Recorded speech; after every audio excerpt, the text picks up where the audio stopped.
Thank you for joining us today at this EWA National Seminar panel, Adolescence on the Mind, Helping Teens Out of the Pandemic. My name is Lydia Denworth. I'm a writer for Scientific American, and I am the moderator today. Before we begin, a few housekeeping notes, which I need to read because they're specific. So first, a reminder that this is being recorded and everything is on the record, chats included. If you hover over the speaker screen, you should see a button for closed captioning and live transcript. To start viewing closed captioning, click closed caption. To view the live transcript, click live transcript and then select show subtitle. To submit a question for our speakers, please use the chat box located in the Pathable platform. You can submit questions at any point throughout the session, and an EWA staffer will be monitoring those questions and will facilitate the Q&A portion at the end of the session. And finally, if you are going to tweet about this, please use the hashtag EWA21. Now, let me introduce today's speakers. Adriana Galvan is a neuroscientist and Dean of Undergraduate Education at the University of California, Los Angeles. And Denise Pope is co-founder of Challenge Success and senior lecturer at Stanford University. So we are going to talk today about adolescent brain development and what it tells us about emotional health and well-being in teenagers. I'm super interested in this because I have a story sponsored by EWA in the current issue of Scientific American, which is in the files if you want to look at it. And we're going to talk about both what teenagers and adolescents have been through during the pandemic, and now as we're coming out of it, how we can best help them, how schools, parents, and the adults in their world can help them, and what reporters should be thinking about. So, without further ado, I'm going to introduce Adriana, who is going to talk to us a little bit, catch us up on the research of adolescent development in the brain and its implications for this time. Thank you so much. Thank you so much, Lydia. I'm excited to talk about this. I will share my screen first. So I will give just a brief overview about what we know about adolescence and what we should be doing to support adolescent development. So I thought I'd start by describing what we mean by adolescence. This is actually not a clear-cut, there isn't a clear-cut definition about it, but we generally in the science community think about adolescence as the time between age about 10 when puberty strikes to about 25 when the brain stops developing and starts aging. And it's a period of remarkable growth, development, and learning. And so I think sometimes the adolescence has gotten a bad rap, and it's important to think about it as a time of remarkable opportunity. And certainly some of the key developmental milestones that happen during adolescence include establishing new social relationships, exploring the world, thinking about new activities and passions. And that has really come to a halt to some extent during the pandemic. And so I know that we'll have a lively conversation about that. The changes that happen during adolescence are many, and they are very significant. You all know, as you remember, that with puberty comes a lot of biological, social, and behavioral changes. And the picture on the right is just meant to illustrate that changes happen throughout the body, in the brain, in the hormonal glands, just everywhere, physically.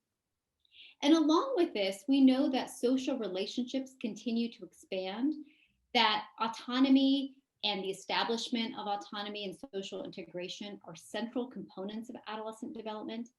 And this is a time when young people really begin to explore and maybe define their own identity. Changes that happen during adolescence in the brain are very well suited to these key normative developmental tasks. We know that there's heightened what's called plasticity in the brain. That means that the brain has heightened sensitivity to environmental input, that the brain continues to refine and stabilize itself. And that's why we say that the brain continues to develop through the mid-20s. The motivational systems in the brain that help us learn new things, become attracted to new ideas, Those are highly engaged and undergo a lot of change. And also, as I mentioned before, social relationships are key to healthy development. And not just social relationships with our peers and our friends, but also with caregivers, with other adults, with educators. Those relationships, even though they seem to take a back seat during adolescence, are actually just as important as they were before. And finally, the last point I'll make is that we all want to help our adolescents thrive. And the ways to do that is to support their natural proclivity and drive to be purposeful, self-reliant, and socially engaged. We want to lay the foundations of lifelong well-being. Because this is the last major stretch of plasticity, the experiences they have during this time really set them up for adulthood. We want to promote systems and provide systems that promote young people's identity and sense of meaning. And we, of course, want to acknowledge and celebrate the many diverse experiences. Today, in these few minutes I've kind of lumped all adolescents together, but we know that all of their experiences are unique and diverse, and we want to celebrate that. So with that, I will stop sharing and turn it over to my colleague, Denise Pope, I think. Maybe it goes back to I'm going to just introduce what Denise is going to talk about. So Denise is going to summarize. I suppose in a way you were in a good position. You were in the process of surveying adolescents before the pandemic, but then you were able to check in with them all during the pandemic. And so Denise is going to tell us about her results and the implications of those results, and focus on the findings around disconnection from teachers and peers and elevated feelings of stress. Denise. All right, thank you. Let me go to slideshow from the beginning here. There we go. And it's exactly as you said, Lydia, we were in this unusual position in that NBC News approached us, me particularly, in early 2019 to talk about a joint study between Challenge Success, the nonprofit that I founded, and NBC. And so we were already set up. We went through IRB, we had it all together to go ahead and offer the survey that we have been offering for years. So this is an original study to understand teens' well-being and engagement with learning. And it just so happened that we were set up to do that during the pandemic. And so what we did is we relied on the Challenge Success Stanford survey of adolescent school experiences that we had administered since 2009 to over 250,000 students. And for this particular survey, we looked at 86 high schools, 75,000 students. We took surveys that we had done with them fall 2018 all the way through fall 2020, 9th to 12th grade students, and very diverse in terms of gender, race, ethnicity, geography. We felt really good about our sample. We asked lots of questions on here: stress, worry, sleep, physical health, school belonging, a whole bunch of questions.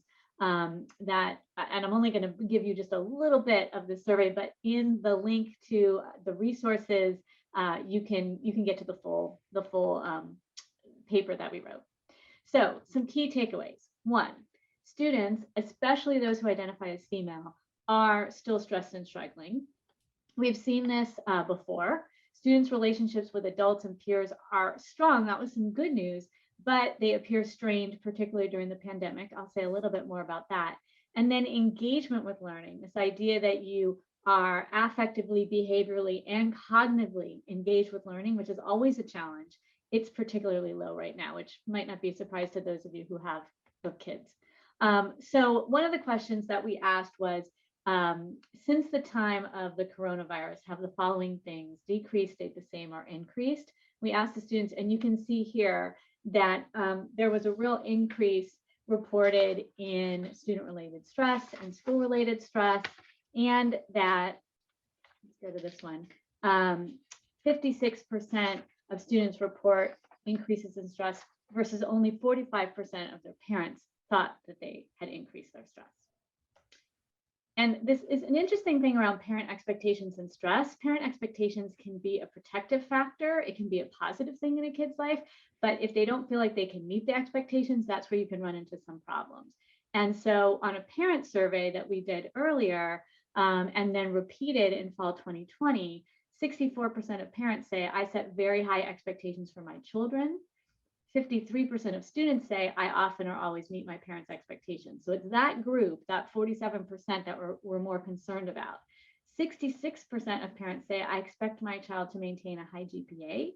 And 46% of students say, my parents want me to be the best at everything. And this persisted during a pandemic, this idea of they need to maintain a high GPA or be the best at everything, which of course is the student's perception, but it's important that they're perceiving that and feeling like they can't meet those expectations. So let's talk a little bit more about the relationships.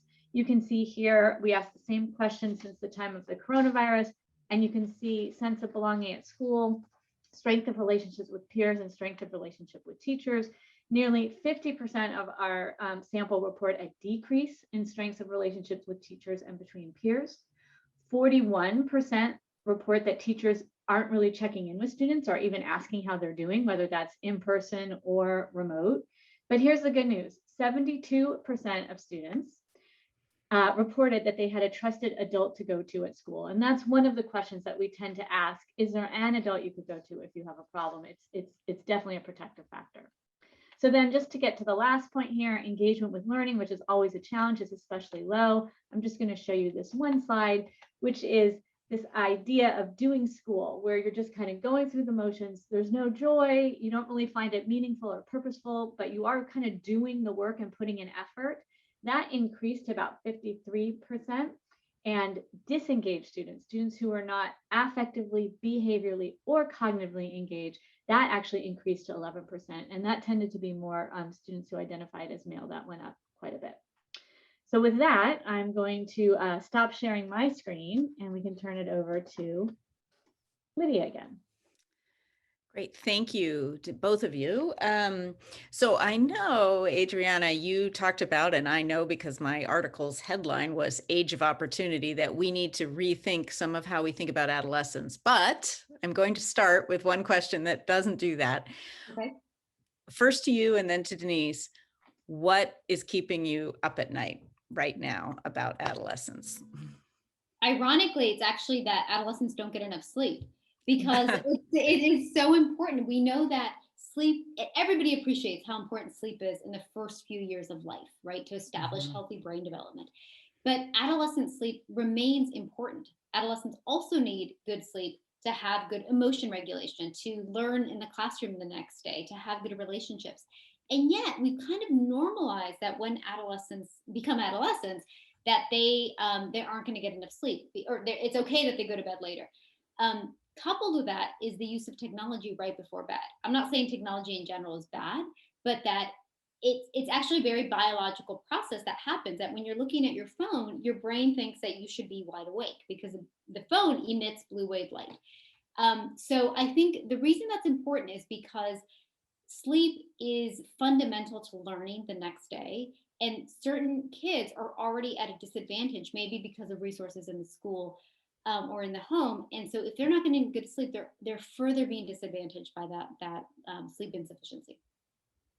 Right. And Denise, I know that your study found that the kids were sleeping less during this time, and yet they were home all the time. So was that surprising? Yeah, so Adriana is a woman after my own heart. Sleep is something I worry about all the time, particularly because our findings, even before the pandemic, were really staggering, right? We know that adolescents need between 8 and 10 hours of sleep. If Stanford Sleep Department says 9.25 hours every night. And we had a large percentage of our kids getting less than 6 hours. Yeah. I thought because they weren't commuting and because they weren't doing all these extracurriculars and all that, and they were sort of home, that maybe sleep would go up. And we were very surprised and sad to see that it did not go up. In fact, they felt like they were getting less. And I think part of that is, the work kept coming. Those high achieving students kept trying to stay up and do the work. They got caught up in the only way they could be social was through social media. Adriana's point is very well taken. They would do that late into the night. Some of us, myself including, got caught into that doom scrolling. I'm bored. It's the only way I connect with people anyway, and I'm just going to scroll and read the news and all of that. And then I think the other thing that happened is the anxiety, the rates of anxiety and depression went up, and we know that that's related to sleep. So and to going to bed later and having not as good sleep. So I'm right there with you. I'm up at night losing sleep, worrying about the lack of sleep with adolescents. But, and wasn't it true? I remember this at the beginning of the pandemic, that kids seemed to get topsy-turvy even more than usual, that some kids were staying up like all night and then sleeping during the day. Do we know if that regulated as the pandemic went on?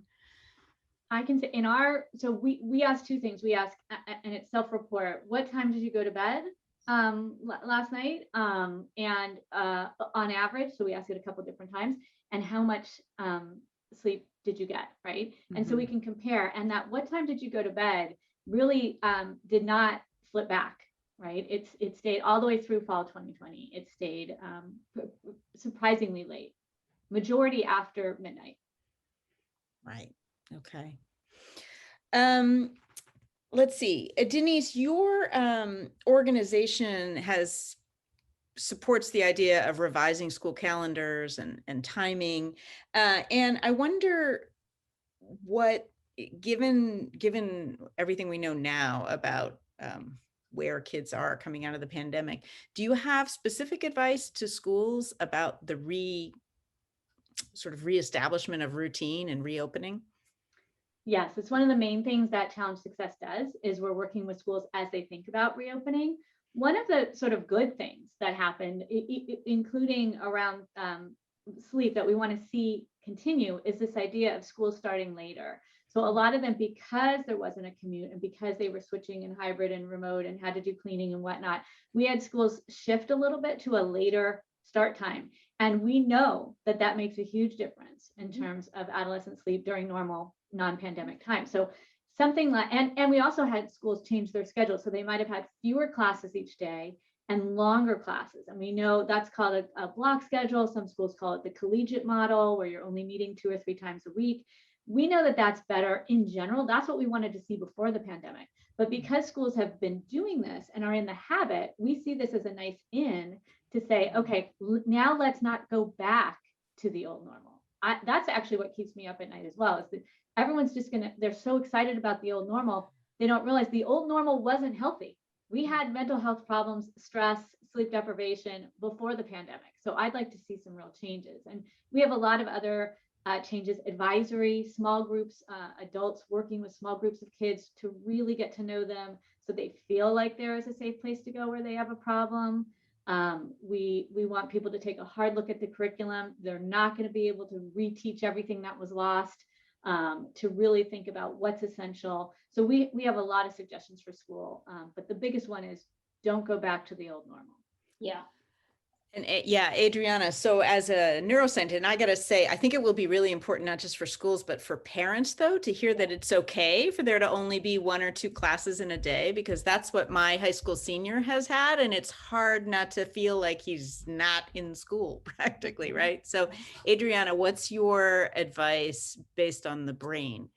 Yeah, I think that makes a lot of sense. Denise, you and I really are aligned. I think the reason it makes so much sense is because it's not just the case that kids are staying up late. I'll address the sleep thing first thing, and then I'll get back to your question specifically, Lydia. It's not just the case that kids are going to bed later because they're up doing homework and on the phone and or media. That certainly contributes, but biologically they have what's called a sleep phase delay. When their body wants to go to bed later, their circadian rhythm is not aligned with adults, and so it makes a lot of sense to shift their school start time. Along with that, it makes sense that having 1 or 2 or 2 or 3 or whatever it is topics or classes per day on a particular topic makes sense too, because when we have 7 or 8 topics that we're shuffling through, we're doing a lot of what's called cognitive flexibility, that your brain has to shift in what it's thinking about rather than focusing in on 3 particular really main topics. And so I think we need to, coming back to this idea that not just go back to what we thought was normal, because it wasn't perfectly working. Right. Okay. And a little bit related to what I was just saying, and maybe getting back to the idea of the opportunity and the positive side of adolescence, is it possible that we adults are overreacting, that we are, so sure that there's big problems here? I mean, what's your view on that? Adriana, you first. Yeah. Well, we are all concerned about our young people and our kids because we want them to thrive and to succeed. certainly. And when we see them making decisions that we question, that it's hard not to comment and to feel that things are negative. But even just a quick think back about the ways that we thrived and that we grew, it had to do with exploring. And yes, I'll say it, taking some risks. I don't mean health compromising risks, but taking risks outside of one's comfort zone is the way that we mature and that we grow. And it's so necessary for adolescents. So I think that, I don't know if we overreact, because, you know, it's hard to overreact when it comes because you love someone, you want them to succeed, but certainly rethinking what truly is dangerous, right? What is truly going to have a negative impact, and what is something that actually they may have to learn through trial and error, which is how we actually learn in earlier stages of development. When we're a toddler and learning to walk, the only way we learn how to walk is through trial and error. It's through falling. And we don't say, what's wrong with that toddler who hasn't picked it up yet or who keeps falling, right? We support them when we recognize that's a normative part of the development. Right. Denise, what do you think? What's your message about overreaction or the perils of worrying too much? Well, I think parents are worrying about the wrong things too much. So I agree with everything, Adriana. No surprise. I agree with everything Adriana said. We're going to be best friends now at the end of this. But I think that what I hear from parents is a lot of worrying about school and grades and the future and post-secondary options and, you know, SAT scores and all this, and not nearly enough worrying about the fact that they're not getting enough sleep, which I think is parents don't understand the connection between sleep and well-being, sleep and mental health, sleep and depression and anxiety, right? I think if everybody knew that information, which is why we're shouting it from the rooftops, they would start to fret a little bit more about that. I think they should be more worried about, does my kid know how to make good decisions? Do they have positive coping strategies? That's right. Do they know how to cook a meal, clean a house, you know, be a good person? Balance I would much rather hire a tutor for chores than hire a tutor for chemistry. Right? I love that. I mean, I feel like that we you know, and you could see it in our survey when we talk about parent expectations. We ask about rules around media use, we ask about rules around chores, we ask about those kinds of rules. The rules that get the biggest answer, the most answers, are the rules around academics. And I feel it's too much worry about this one thing and not enough worry about the full picture. I completely agree.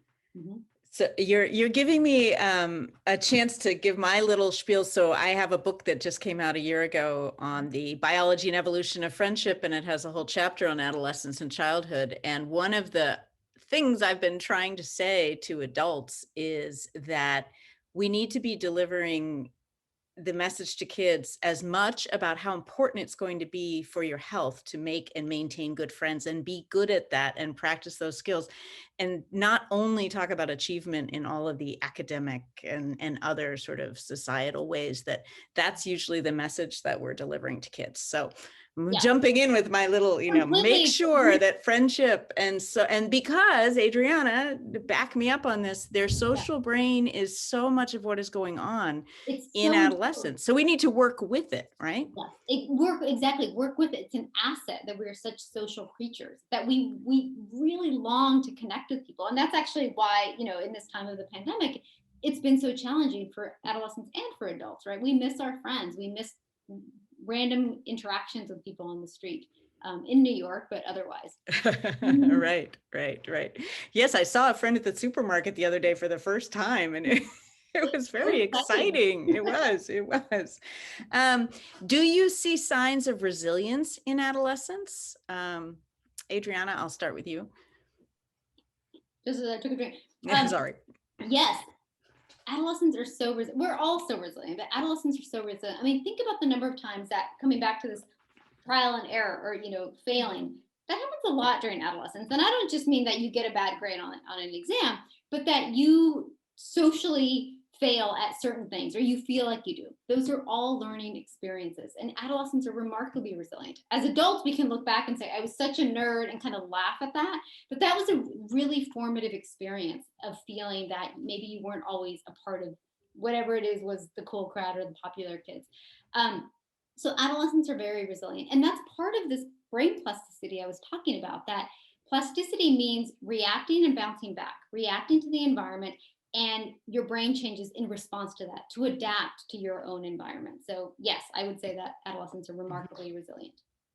Denise, do you see signs of that in your work and in your surveys? Absolutely. It's been amazing to me what kids have been able to do. We have kids who not only are managing their classes in their school, remote, hybrid, live, whatever, but they took on an extra job to help mom and dad pay rent. They're taking care of the 8-year-old and the 4-year-old while, mom goes to work. They are figuring out how to solve problems around racial justice. They are volunteering for causes and advocating, which is a part of that adolescence of sort of who am I and what kind of person do I want to be. The resilience has been amazing. And they understand how hard it is for the adults in their lives. So we are hearing a lot of appreciation for how hard their teachers are working. Even though I showed that slide that they don't feel like teachers are checking in with them, there is usually an adult who is going above and beyond, who's tracking them down at their home, who's making sure that they have extra help on something. And so they're appreciating that. And I think that's a sign of resilience as well.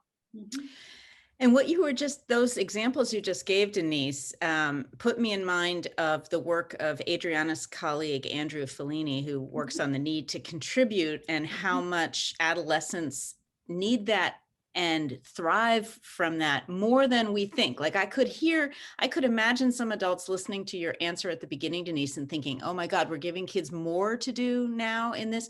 But actually, sometimes that actually helps them cope better, right? Adriana, do you want to talk about that a little bit? Yeah, Andrew's work is really fantastic on this, on lifting up this need to contribute and need to purposefully contribute to society. And again, it's like all of us. When we are doing something that feels meaningful, it feels much more. You put in more effort because it's more gratifying to do so.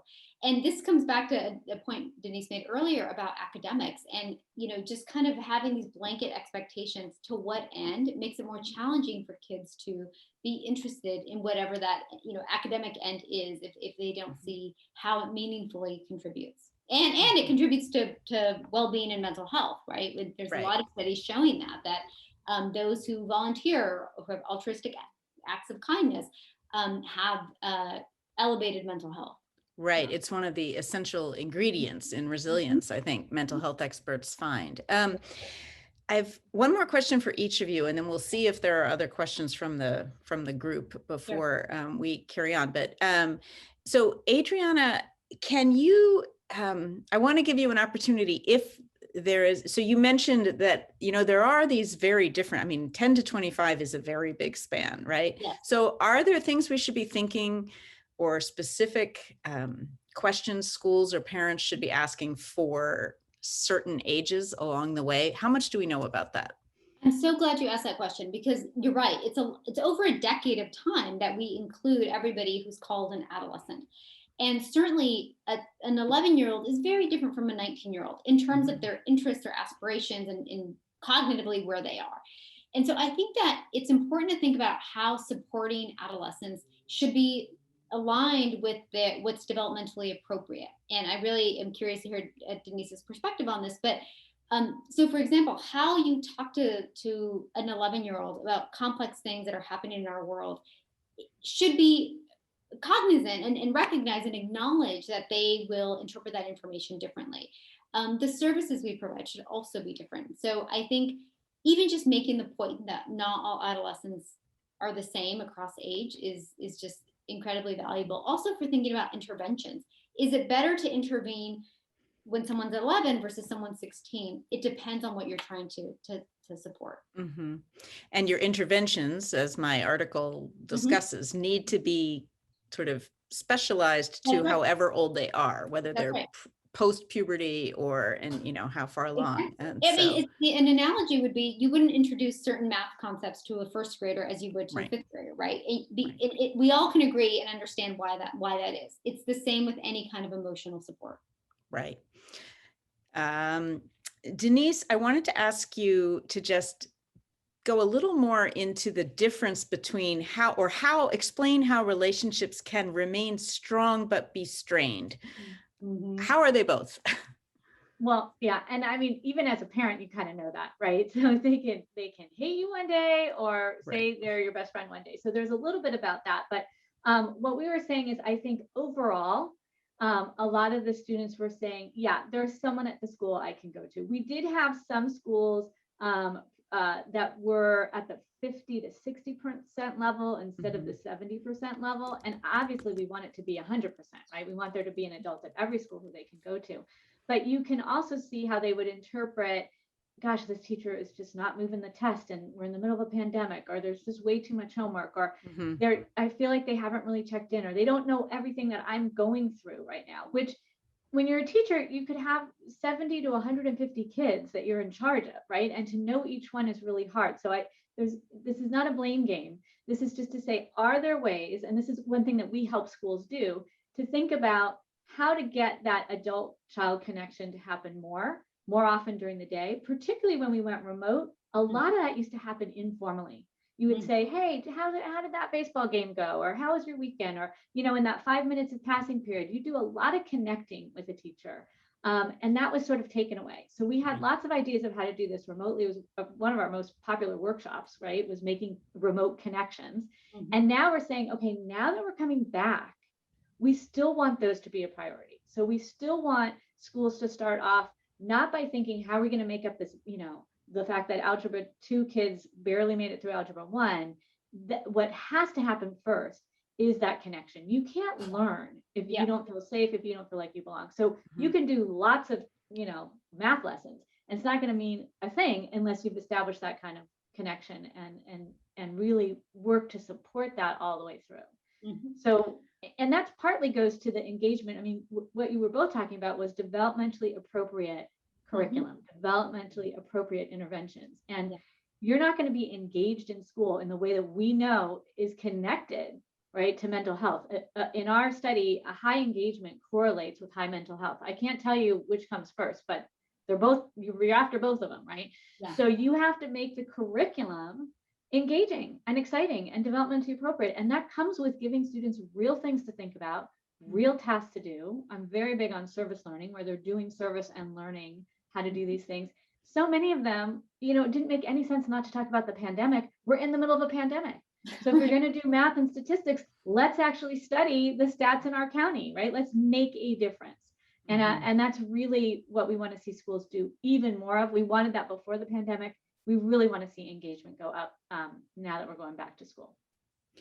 So I lied. I do have one more question for you both before we open it up. And maybe I'll start with my own suggestion. So the question is, since our audience are journalists and reporters, what do you want to see them writing about, or what kinds of questions should they be asking about adolescence and asking schools?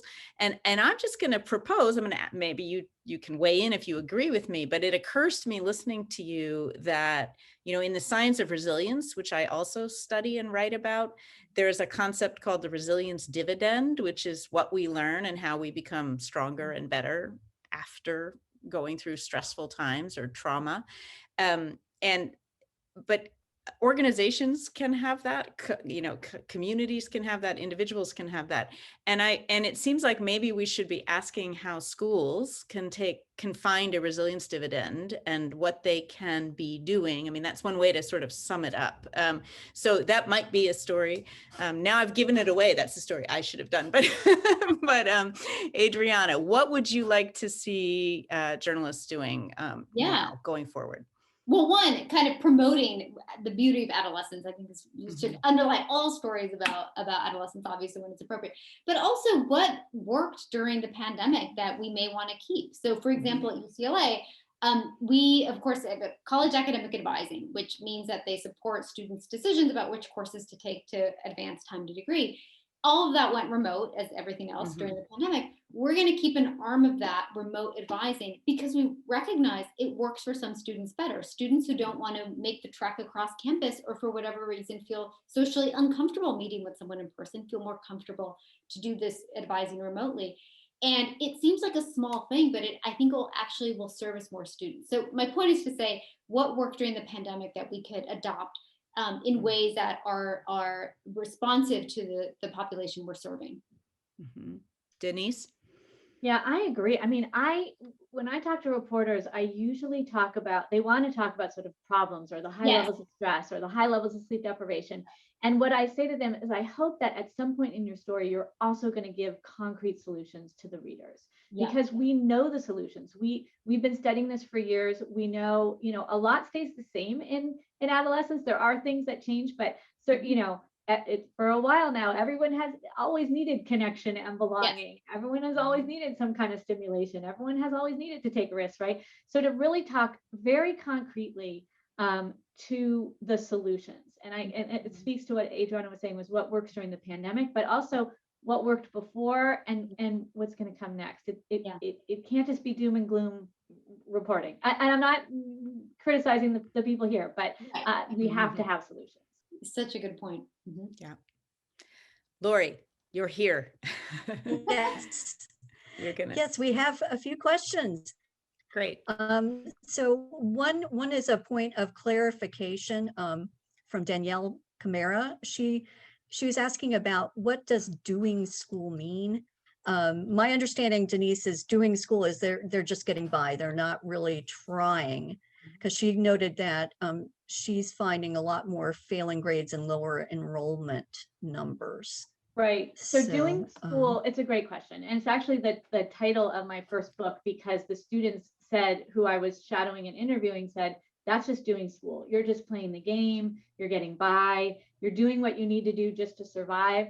And if that doesn't go well, then you may end up failing too. So usually it's the way we do it in the field is you are behaviorally engaged. So you are doing some of the work, but you're not cognitively engaged. You don't find it meaningful or purposeful, and you're not affectively engaged. You're not enjoying it. You don't find it interesting. That's just doing school. It's sort of like you're a robot, just going through school, going through, kind of blah. That's what that means. Okay. And from Jessica Frenier, forgive me if I pronounced your name wrong. She's asking how teachers can support healthy socialization and relationship building among adolescents, and what are some of the red flags that teachers should be on the lookout for in their classrooms when it comes to unhealthy socialization. Adriana, do you want to take a crack at that? Sure. I mean, I think just students who don't seem connected to anyone, students who are not connected to the teacher, to other service providers, to their peers, I think that's really of concern. But Denise, you know more about this than I do. Yeah, no, I mean, I agree. And as a teacher, we want teachers to understand adolescents need to be social. And so we'll say to them, do use groups, do use cooperative learning. Some kids will roll their eyes. Some kids will say, and my own kids used to say, oh, Mom, please don't say that. We hate working in groups because there's always a slacker, or there's always someone who's not doing the work. But first of all, when you get out in the real world, you work in groups, right? Even reporters have to deal with like editors and their peers. But the idea of allowing them to choose the groups when appropriate, again, developmentally appropriate, allowing them to have more opportunity to engage with one another, to debate, to talk, to do simulations, to, and it's really important to help guide and scaffold those in a way. So you don't just throw kids together and say, okay, boom, you're in a group. It's really teaching the skills of what that means. What does it mean to be a good group member? What is everybody's job right now in this group? So there are ways to do that. And we offer professional development about that to teachers. Can I just add that one of the things that came up in my reporting on friendship was that actually kids, when they get to work with their friends, there's research that shows that they sometimes go deeper and have better conversations. And I think a lot of teachers hesitate to let kids hang out with their friends because they worry that they're going to spend too much time chit-chatting about other things, or and maybe the kids have to meet the teachers halfway. But I wonder, Denise, I mean, it sounds like you're addressing some of that in your answer, but is that right, that we could again work with their desire to be social by letting them be with some of the people at least some of the time that they want to be with? Yes, and by the way, they know when they don't work well with their friend. So if you say, even an 11-year-old will say, oh yeah, we probably shouldn't have worked together on that one because we really did just blow it off or fool around. So when a big thing at Challenge Success is student voice. We ask the students, we bring them into decision making and policy changes and practice changes. They go through this, they know. And giving them voice goes back to this idea of really empowering the adolescent. When they have had the empowerment to choose their group, and you go through what it means to choose a group wisely, they will work even harder to make that work. That's right. Okay. I'll put a twist on that for reporters too, that interview adolescents in groups instead of one-on-one, because you'll get a much better, richer conversation when you interview them in a group. So the next question comes from Rebecca Koenig. When it comes to education and life, what motivates teen behavior and what info criteria do they use to make decisions? Sorry, I missed it. You cut out a little bit there, Lori. Can you repeat the critical part of the question there? When it comes to education and life, what motivates teen behavior and what info and criteria do they use to make decisions? So just, tell us everything. Well, I can tell you one thing that motivates teen behavior is how rewarding and valuable they find that behavior, right? And that's why we kind of have this narrative of adolescents take too many risks. Well, if the risk is rewarding because it buys you social capital, then it's very valuable and you're going to engage in that behavior. So I mentioned in my remarks that adolescents make the adolescent brain is changing in the motivational systems of the brain that help them motivate and find things rewarding. So that's one thing.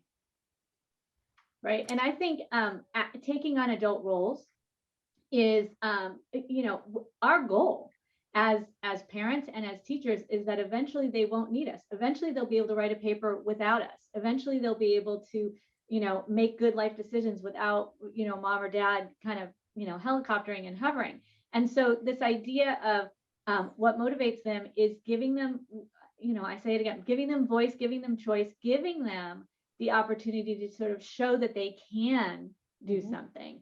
And it's so scary to allow that freedom when you know that their prefrontal cortex is not fully formed and they might make a mistake. And so we talk a lot when we do parent education around safe places to fail. What's the worst thing that can happen if they don't start their chemistry project until the night before? That's going to be a train wreck. Maybe it's good to let them have that experience without you stepping in so that they'll learn and you can have a conversation about that. And that's hard to let your kids sort of fail, but it's a safe fail as opposed to letting them drive drunk or something that, Adriana was referring to as sort of medically risky. I did that just the other day. I let my kid take the later train somewhere that I knew would be a problem, and they missed the train and they missed practice. And you know what? It was not the end of the world. And the next week they took an earlier train. That's exactly right. Those are exactly the right kind of risks and autonomy opportunities that we want to promote. Right. Lori. Yes. So here's the final question before we need to wrap up. From Asher Lair Small. Denise, you spoke about how to make student-staff relationships a priority. Are there standout examples of schools or programs going above and beyond to make these connections happen that you're aware of? Yes, absolutely. There's actually a really good clearinghouse called CASEL, CASEL. It's the Collaborative for Social Emotional Learning. And they have gold standard programs on there, lots of research behind them, on things like having small advisories or certain programs, lessons, habits that you do in the classroom where everyone checks in and has a morning meeting, lots of different ideas out there. So yes, CASEL has sort of had that clearinghouse. I would send you to there. And then we have lots of examples of different schools. So if you wanted to contact me, it would just be the sort of type of school you want. Lots of different ways to do this. Great. And a reminder, we do have that files tab, so please check that out. And Adriana's slides will be added to that files tab as well. Well, Lydia, anything else you want to say before we?